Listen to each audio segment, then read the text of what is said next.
Magandang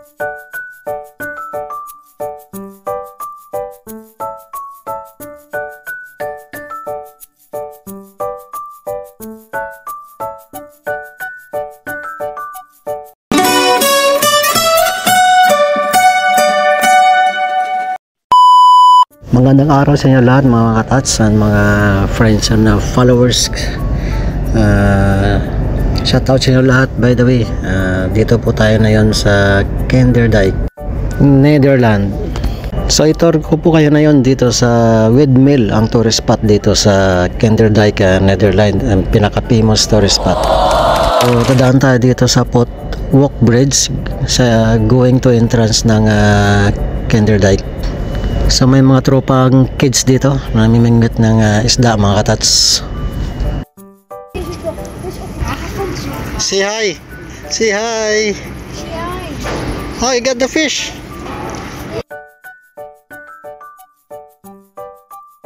So yan mga katats, yan napakagandang view dito kaya. So yun ang mga midwell mga katats. So dyan tayo pupunta.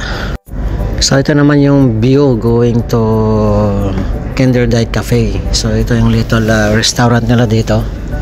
Yan, napakaganda. At ayan, meron po ditong model ng windmill mga katats. Ayan, ang ganda ng pagkagawa ng model ng windmill. Ang Kinderdijk ay pinaka the best tourist spot dito sa Netherlands mga katats. Milyon ang dumadayo dito mga turista para makita latong windmill mga katats. Milyon per year ang pupunta dito. Ito na po ang Windmill Museum. Ayan, napakaganda. So pagpasok yan meron ding Potwalk Bridge. Ayan, yung isa doon na renovation. Ayan. So papasok na tayo sa bridge mga katats, sa Potwalk Bridge. At saka sa going to entrance na tayo ng Windmill Museum. So ito na po, meron silang mga gulay dito, mga broccoli. Yan, cauliflower, at saka mga flowers. So ito na po yung Windmill Museum mga katats.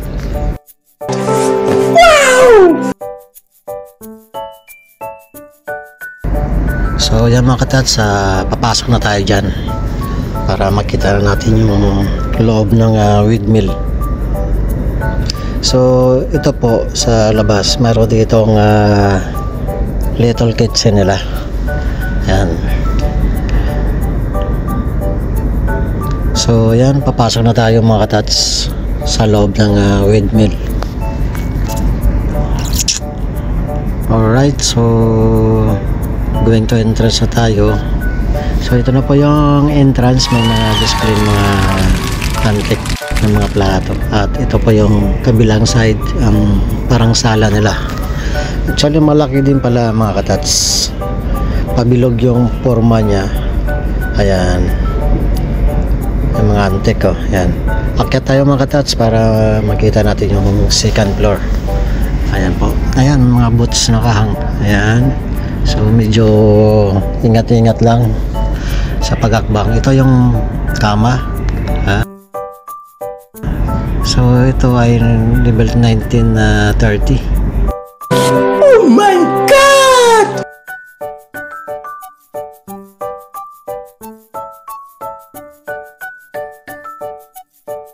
Picture dito sa loob ng windmill. So second floor na tayo. Yung mga closet nila. Ayan ang view sa labas. Napakaganda. So akyat na tayo sa third floor. Medyo ingat lang kasi matarik yung hagdan. Ayan, dito na yung third floor. Medyo mga picture lang dito sa mga lumang mga net. Ayan ang hagdan mga katats. So napaka-delikado kasi tayong-tayo siya kaya mag-iingat lagi. Ayan, mag-iingat ka talaga. Ayan, pababa na tayo sa second floor. Ayan po. So ito yung parang umiikot dun sa windmill. Alright, so nandito tayo sa labas. Yung mga manok, napakaganda ng mga manok nila. Nalulusog. Wow naman! Ayan ang view sa labas. Ayan, marami pang windmill doon. Actually, siyam yan sila lahat-lahat. Ang punta lang natin, dito na tayo sa pinakamalapit.